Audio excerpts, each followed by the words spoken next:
Minolta serait la marque qui a tout appris à Sony. Sauf si vous êtes un très gros chineur, vous ne savez probablement pas ce que c'est que Minolta. Et aujourd'hui, si vous prenez une photo avec un Sony, vous utilisez du Minolta sans le savoir. Déjà, Minolta, c'est une marque créée en 1928 à Osaka, au Japon. Et mine de rien, c'est une marque qui a continué d'exister jusqu'en 2006. C'est pas mal niveau de longévité.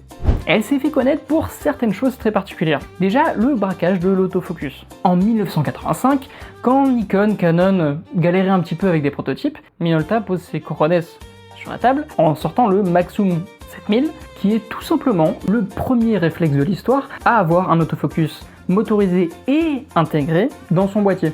Ils ont complètement ringardisé l'industrie de la photographie.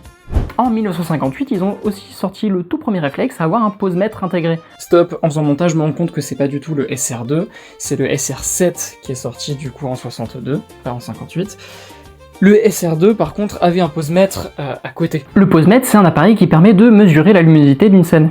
Ce qui a permis à Minolta de rejoindre le club assez fermé des constructeurs qui ont fait des choses pour la NASA. Leur posemètre était tellement précis que même à des milliers de kilomètres dans l'espace, ça restait une référence absolue. Avant d'aller plus loin, n'hésitez pas à vous abonner, à liker et à me dire en commentaire ce que vous pensez de la marque Minolta.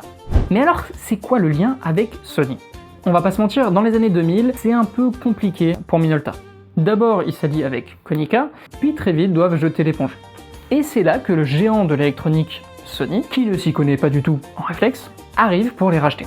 Alors ils rachètent tout, que ce soit leurs brevets, leurs usines, leur technologie, tout. Le premier réflexe de chez Sony, de la gamme Alpha, n'était autre qu'un Minolta déguisé. La monture A de Sony, c'est la monture Minolta.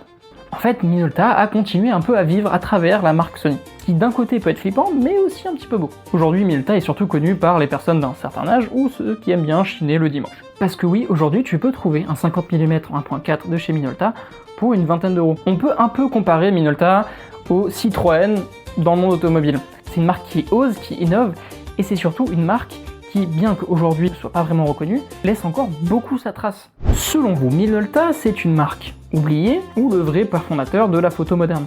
Je vous laisse me parler de tout ça en commentaire. Je me permets aussi de vous dire que si jamais un jour vous voulez parler photographie, technique ou autre, mes DM sont ouverts. J'espère que cette vidéo sur Minolta vous a plu.